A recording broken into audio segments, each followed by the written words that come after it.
Can we just talk here? Because we are uncool. I don't believe in guilty pleasure. A choice right now between fear and love.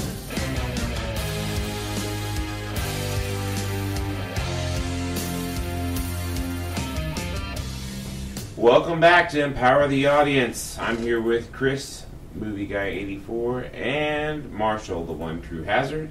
And we're here this week to talk about the big movie we just saw last night. A big movie about a little man called Antman. What did you guys think?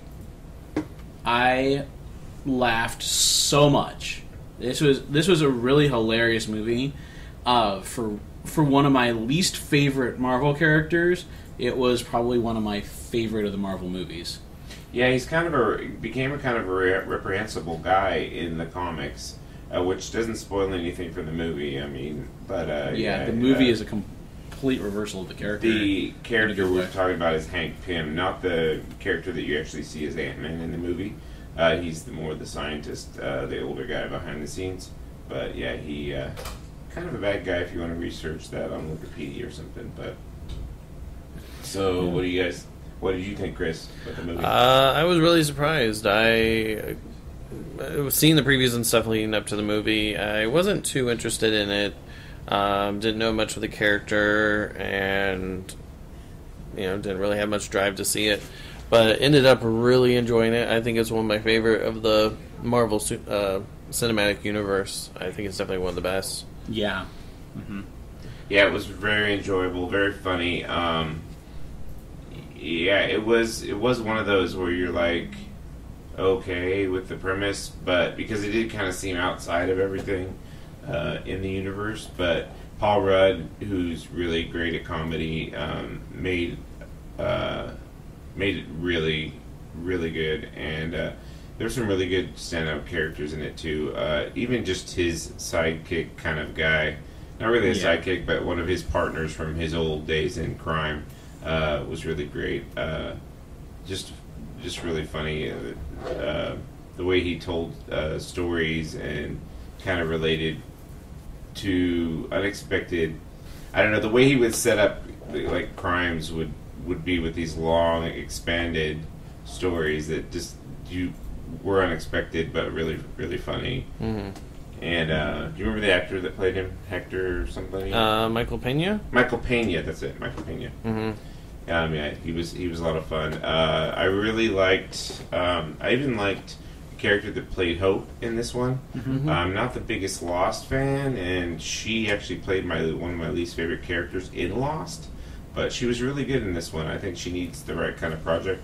Yeah, and she really shines in this one.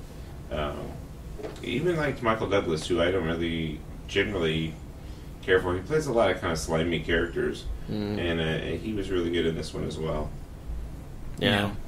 I think everyone did like a really great job with it, and I think that's one of the parts that made the movie work so well, was that everyone really owned it and put 100% into it, because if you didn't, this type of superhero, it wouldn't have worked at all on screen. Yeah, it needed the help from the performances for sure. And the villain was really good as well. Corey Stoll, if you've ever seen House of Cards, he was in that first season. He's a really, really good actor as well. So yeah, all around great, entertaining, just fun. I listened to an interview with Paul Rudd, and he was talking about how this is almost kind of like a palate cleanser. Yeah. If you've seen the really involved other Marvel movies like Avengers, where they can be kind of heavy sometimes, or just really, really elaborate, where this is one that's very kind of just a fun heist movie. And if you want to hear more about this as well, you can watch my wife Zany Laney's Makeup in a Movie video with Chris. They just did that, and it's some good stuff there. And so thumbs up all around for sure. Everybody enjoyed that. Oh yeah. And so Chris has got a show that he's been watching, a new show. What's it called? Sense8? Is that it? Yeah, it's Sense8. It's a Netflix original show being created by the Wachowskis of the Matrix fame. And it's really interesting. It's a sci-fi show about 8 people from all over the world and completely different areas of the world. And they're all connected kind of psychically, I guess. I'm only 5 episodes in, and you're pretty much going along for the ride with them, trying to figure out what's going on, why is this happening to them, why them, and how is it that they're connecting, what makes it work, and things like that. And it's really interesting the times they do connect. Sometimes it's funny, sometimes it's in a way to like help each other or maybe even save someo's life. So when you're saying that they're psychically connected, what is it that we first, like the very first time that we see this happen, what's it kind of like? And then that's the thing too, is it's not necessarily like a psychic link where they can read each other's minds or see what the other sees. They're kind of, they feel like they're there. They can see, smell, taste, touch everything that is there that other person is feeling. Like someone is eating Thai food or Indian food, and one of the other people is like, oh my god, I really want Indian food right now. Or, you know, someone's really hot and sweaty, they're like, oh my gosh, I'm like, or like one woman, it was her time of the month, and like one guy's like, I feel bloated, oh my god, and he's like super emotional, and that was kind of funny. So it's more of a physical connection in a way, too. Yeah, it's more than just like being able to hear Empathy. or see what they, like everything that person is feeling, they're getting to. So, and it's really neat. And then there's this kind of storyline underneath it all of some organization or something is kind of coming after them. It was only touched on in the first episode, but it hasn't come back yet. But somehow they're trying to catch them and do something with them, maybe. I don't know. Experiment or something. Yeah, so that's going to come back sometime, I guess, soon. But yeah, it's really, really interesting so far. Everyone in it's really neat. Everyone's totally different from each other. But yeah, fascinating. I love it. Cool. Well, I wasn't going to talk about this, but I figured I might as well. It's the show *Halt and Catch Fire*. It's one of the new AMC shows, and it's really interesting show. It's, if you haven't seen anything about it, it's about the computer era, like what would have been. You've probably seen the beginning of Apple and all that kind of stuff, except for it takes place in Texas. And there was Texas Instruments. There was a lot going on in that state at the time that involved technology. And it's a really good show. It's very dramatic. It's Lee Pace is the lead in the role. He plays kind of a Steve Jobs kind of character. And it's really, really good. I really enjoy it a lot. There's a lot of really good characters. Like I said, he's like a Steve Jobs. And there's the more technical guy that basically does the nuts and bolts, kind of like the Steve Wozniak type character. And the first season is about them working on this one particular project, and I've been watching the second season, and it definitely goes on from there. The tech guy's wife she's also involved. In the beginning, first season, she's been involved in like Texas Instruments, like I think she does the Speak and Spell or something like that. So it's kind of cool to have the female characters be just as technically involved. And in the first season as well, with the Lee Pace's characters company, their coder is a girl too as well. She's kind of like this punk rock girl, and so it's kind of fun to see that. In the second season, you get to see kind of where they ended up after the first season. That kind of broke apart, and they ended up going their separate ways in a lot of ways. And the coder girl like starts very early on online gaming company, so that's kind of cool to see that concept that's now prevalent everywhere, or that early on, you know, in like the very early 80s and stuff like that. So it was kind of really cool, really interesting, very dramatic, very, you know, AMC does a lot of quality stuff, so definitely worth checking out. You can see the first season on Netflix, and the second season is running right now on TV. But I highly recommend it, especially if you're interested in the technology side of it. But it's good either way. It's a really good series. So that's called *Halt and Catch Fire*. Hello, this is a different segment connected to the bigger show of this show, which I haven't even named yet. This is Corey, and I'm here with a new person of Empower. His name is Robbie. Say hi, Robbie. Hello. Robbie is a friend of mine from work. He's a guy I talk to about all the kind of stuff I watch. He's a big Star Wars person.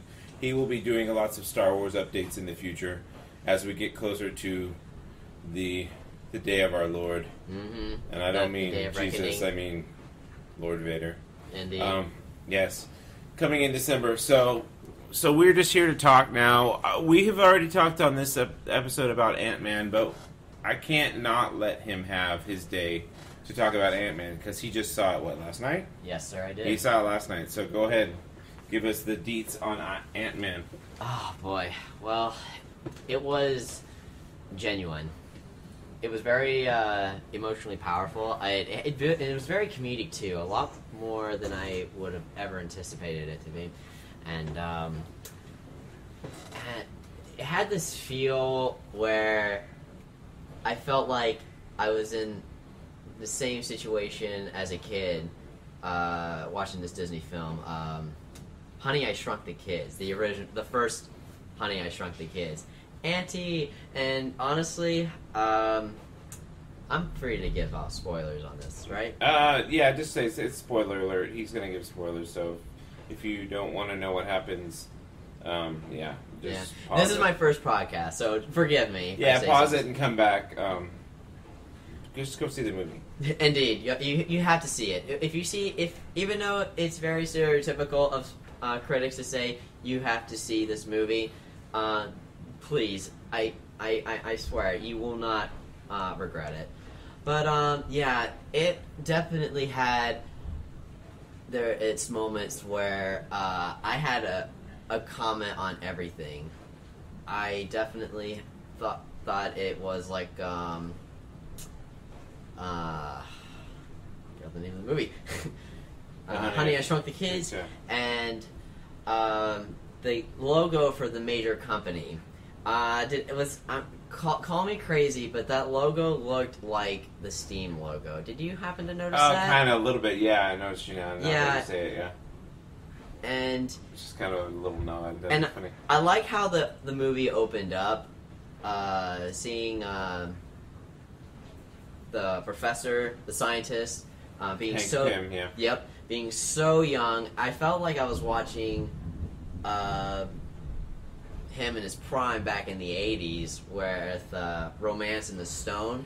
They did amazing. I don't even know if it was makeup. I wasn't sure either. I looked at it really closely. Now, if you guys remember X3, I think it was, that had that horrible digital airbrushing with, I don't know what program they used on Patrick Stewart and Ian McKellen to show them as young people, but it was certainly horrid. And this, I don't think they used anything digital. I think they just did really good hair. Whether they did some makeup, they probably did. Well, but I looked, and I was actually looking at him in his older form, and he still had all the wrinkles. So I think they just did a really good job with the hair. And they kind of I'm guessing they pulled back the skin a little bit for Or the neck even part. just made it, yeah. Either they did that digitally, or just you can do a lot with just straight up makeup. Indeed. But yeah, I actually, that was the one thing I wanted my wife, her zany lady, to see, because she's so into makeup, and to see, they did it. That was one of the best jobs I've ever seen. That's one little pet peeve I always have. Why does Hollywood, that does TV and movies, have the worst photoshopped pictures when they go to try to show somebody in retro form? Why can't they just find the person's pictures? Literally just find them, and somehow you should have better Photoshop skills. Then you can tell those things are just tacked on. They're terrible. So yeah, this one was excellent job. They did a really, really good job with it. I really thought, there's some nice heartfelt moments, like you said, and I really liked the humor. This might be a repeat from my previous discussion on this, but it was funnier than I thought it was going to be. Especially Michael Pena, I think his name is. He was the guy that was his his partner was I just believe so funny. you are correct. Yes. Yeah, he was just And hysterical. I liked how it all fell into play with do not go into the quantum realm, otherwise you'll be shrinking forever in eternity. Call me crazy. Did he lie at the very end? About what? Oh, this is a spoiler, so be careful. Oh yes, indeed. Because when he came back, he was asking him. Pym. Yeah. Dr. Pym. Dr. Pym was asking him a question. What do you remember? I feel like he was lying in order to protect him. And He might have been. That was the thing. Then again, don't this will be definitely spoiler ridden. But there was something that you thought for sure he was going to see when he went into the quantum realm that he didn't see, and it makes me wonder the whole storyline. I won't give details. I'll try to be careful about this one. But Hank Pym has a daughter. Mm-hmm. You know that, should know that from the trailers. His daughter Hope Van Dyne is they had the mother of her is Janet Van Dyne, who's known is one of the original Avengers, the Wasp, and she is no longer with them, and there's a whole explanation of that. But my wife and I also noticed, if you notice the family picture, they have a giant hat covering the actress' face who was playing the mother. Now, in the past, I've seen where they'll cast an actor and then later on cast a different actor. They did this with Howard Stark. Mm-hmm. Howard Stark in this movie, which that's kind of a spoiler, as was in Iron Man 2, Yes. was played by the guy that plays Roger Sterling from Mad Men, which I'm blanking on his name right now. But in Captain America, there was a different actor playing Howard Stark. So I think in this movie, if they do plan at some point to reintroduce Janet Van Dyne, they are covered because they haven't shown any other actress, which I thought was a smart play for them to do. No, I haven't heard any intentions of bringing her back at all, but yeah. I kind of hope they do, but it'd be interesting. It's a beautiful setting. Yeah. And that's the reason why, because, quote, he said, Professor Penn, he said, is it possible? In that tone, too. And that's the reason why I thought he was lying in order to protect him, because honestly, he was right about one thing. We know nothing about that realm. Yeah. And if time and space is at a halt and at a standstill, she might still be in her 30s. For sure. Yeah, there's who knows what that can be. So that'd be definitely an interesting thing. This is a minor spoiler. It's not really plot driven, but my wife was so excited to see Peggy Carter in the flashback scene in this one, with the one we were talking about with Michael Douglas looking so young. Yeah, she was. We loved her show. Did you get to see that show at all? Unfortunately, no. There's only I think there's only 8 episodes in the first season. They are bringing it back for a second season. It is pure, unadulterated fun. Like, with S.H.I.E.L.D., there's a lot of emotional weight, and it is a government agency, so there's a lot of just logistical stuff that go along with that, which a lot of people like that kind of aspect to it. I don't mind it. I do like it, but I can tell you, I didn't have to think or didn't have to worry. When I watched Agent Carter, it was just plain fun. Especially Howard Stark. He was insane. Just to give you one little detail about it, Howard Stark, with his reputation, being smuggled into Peggy Carter's all-woman hotel. They had those. Back in the days, they didn't think women could be trusted to live in co-ed housing, so they had all-women hotels. And so just imagine what that was like with Howard Stark. With his reputation, so much hijinks, so much shenanigans, for sure. So what else have you been watching or into at all? Like, So far, I've been into a lot of animes. Definitely tried getting back into it since after graduating high school, which was roughly like 3 to 4 years ago. But yeah, I'm glad that they brought Toonami back. Although I'm disappointed now that they're minusing a few hours of animes. They're not really introducing all that many new animes. They're just mostly reruns.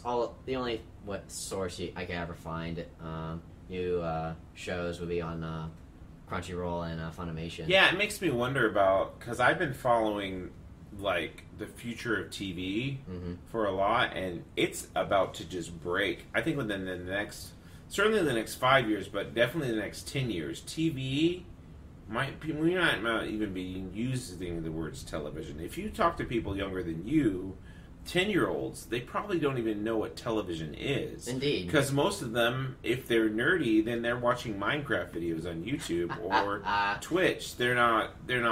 So at some point, there's the weight of change is people dying off. I mean, as soon as a couple of generations die off, TV, like NBC, CBS, all these things might not exist. And what he was saying right there is Toonami is traditional television. It's a Cartoon Network, correct? It was a part of Cartoon Network. It was being aired on it, but it only would broadcast. Oh, this was so long ago. This is the late night stuff, right? It's late night. Before all the adults. Well, it started.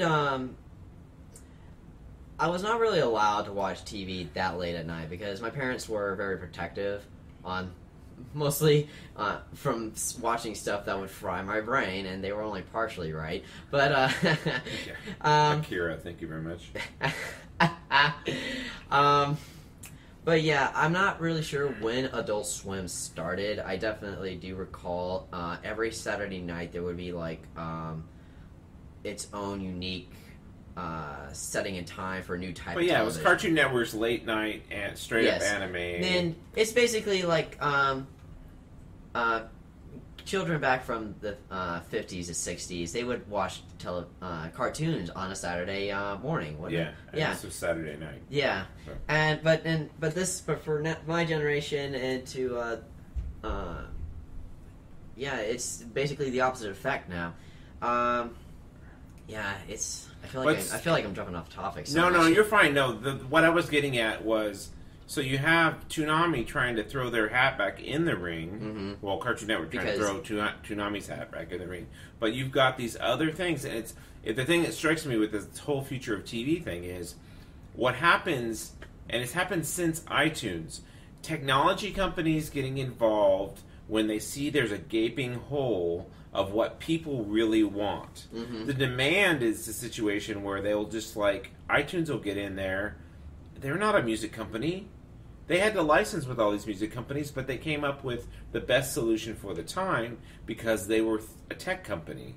And what's happened with these things is with Crunchyroll and Filmation is they're like, well, let's go to where the people are, not make them come to us. And the smartest people in this game are doing that.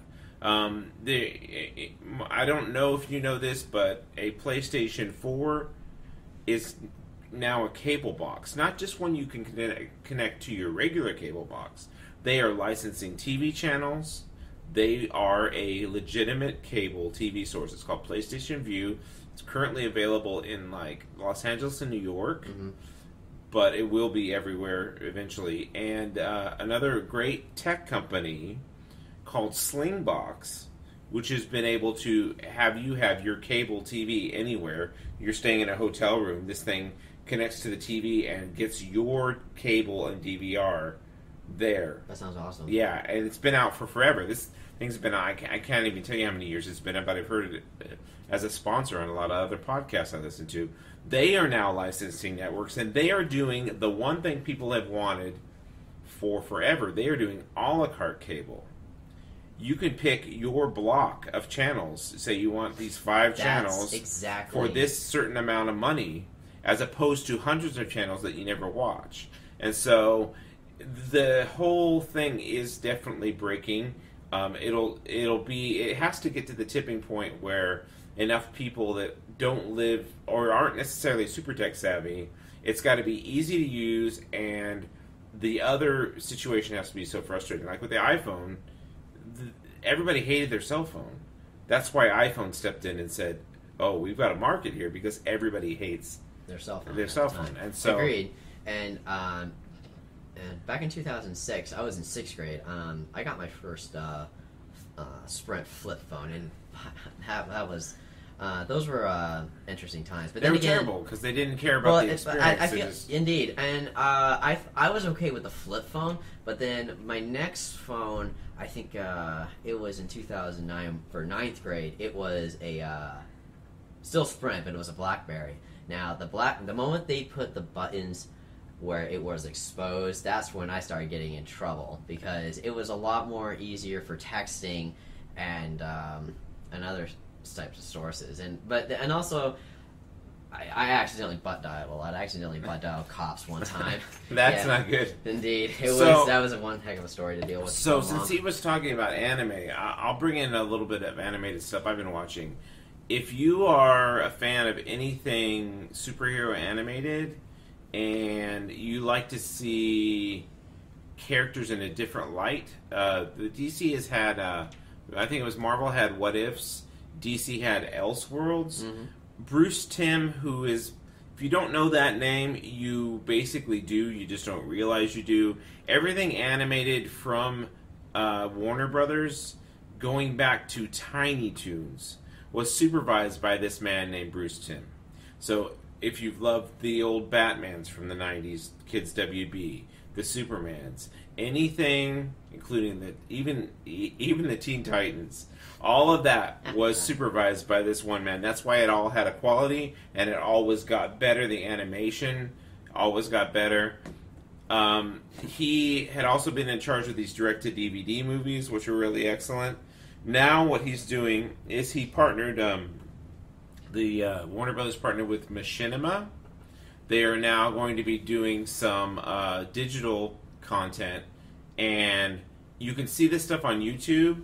If you look up Justice League, it's got a long name, Justice League Gods and Monsters Chronicles. Now what they did is, they did these small, like they're 5 to 6 minute versus videos. One is it's Superman versus Brainiac, and then there's Batman versus Harley Quinn, and I know the other one is Wonder Woman. I can't remember what the versus is, but they are very not the characters you're growing up with. They are adult. They the content is definitely adult, and so if you're open to that, I know a lot of people get very particular about these kind of subjects, and they're like, well, Superman would never do that, Batman would never do that, blah, blah, blah. Then these might not be for you. But if you want to see the same, if you're kind of tired of just seeing them in the same light, Bruce Timm, I saw an interview with him, and he was like, he's kind of been constricted by, especially when he was on TV, restricted by what they could show. And he pushed the limits a lot. There's a great Batman animated where the Joker just flat out slaps Harley right in the face. Actually, I do recall. Yeah. And so he's been pushing those limits of grown-up content for a lot. So if you want to see him unleashed, definitely check this out. Now, there's going to be a DVD released at the end of this month, and I've heard from him on the interview that they're going to have a second season on Machinima. Mm-hmm. So that's something definitely to check out. So I think we've kind of filled up the content for the second half of this show. I would like to add one last thing on the channel thing, though. You are so correct on what people want. Now, I've had my own little idea. Probably never going to do it, though. But either way, I wish there was a channel where you could select your specific shows. But you have to pay not even that much. Probably like a $10 subscription, like once every month or so. But either way, you could get up like over 15 to 20 shows minimal. Because honestly, though, the issue with all these channels now, especially to those who cannot afford it, and who want to watch these shows just can't afford all these shows all in one. Yeah, it's crazy. There's just been this level of chaos where there's a show called Children's Hospital. Yes. It ends up on, I think it's on Comedy Central now, but it started off as a web series. Mm-hmm. And I think there's been other examples of that where maybe some comedy series, Funny or Die was started by Will Ferrell back in the day because he was like, so many amateur comedians are doing sketch stuff. Why don't we have the people that we know that are pros do it and create some really funny stuff? There's some always good stuff on Funny or Die. So it's just this state of flux we're in right now where the old models of TV are kind of desperately trying to hold on to their power, but the younger generations are going to come along and they're just going to like ignore them. There's this great scene. I'm spoiling the end of this thing, but it's still good to watch. There's an old great miniseries called Merlin with Sam Neill, the guy, the doctor from Jurassic Park, where he played Merlin, and I just loved to death how they defeated Morgan Le Fay. They all stopped believing in her at the end. That was the end. They all turned their back on her, and they just stopped believing in her. And that's what's going to happen to TV. The younger generations are just going to stop believing that their thing called TV exists. They're not going to call their flat screens. They're going to call them flat screens, or they're going to call them. It's not going to be a TV anymore. I remember I used to call a television a tube every now and then. Back when it still used to be a box. I'm only in my early 20s now. I'm old enough to know what stuff is. But either way, he has a big knowledge of stuff way older than he should have. Kind of like me, where I'm into like really old Hollywood stuff. That's kind of what we'll happens. We'll have to talk about that on a later show for sure. That's what happens when you're raised by your grandparents. So you happen to get in contact with some good old stuff. For sure. Yeah. I could totally agree. Television, to me, it just doesn't make any sense. I don't find the need for it. The old methods don't make sense. It's funny because, like, there's certain things. I'll say one more thing and then we can wrap it up. But here's an example of when you have something that's too big to innovate, there's a problem. And especially in the 21st century, it's a problem. If you can't turn on a dime and change your business to meet what people need or want, then you have a problem. The Nielsen ratings, which is, if you don't know what the Nielsen's ratings are, you shouldn't feel bad. The Nielsen ratings is what TV bases what's being watched. Now, they, up until the last probably 7 years, didn't incorporate college students watching TV into their ratings. It was only traditional families that they would put this box on their TV and monitor what they watched. And they had to watch things for 15 minutes. If they didn't watch it for at least 15 minutes, then it wasn't going to work. This is why MTV, things that have never worked on MTV, because they would flip back and forth all the time. So, Nielsen ratings now incorporates college. Family Guy goes to number one. Nothing on any major network, no traditional sitcom that was probably number one up to that point. Family Guy goes to number one. Now the show Community had a huge devoted following. They would be the number one trending topics on Twitter, but be in danger of being canceled on a regular basis. Oh, most so definitely. Nielsen now incorporates Twitter. I wonder if South So Park they're is on the same desperately tip. trying to keep up with what's going on, but technology, it moves at light speed.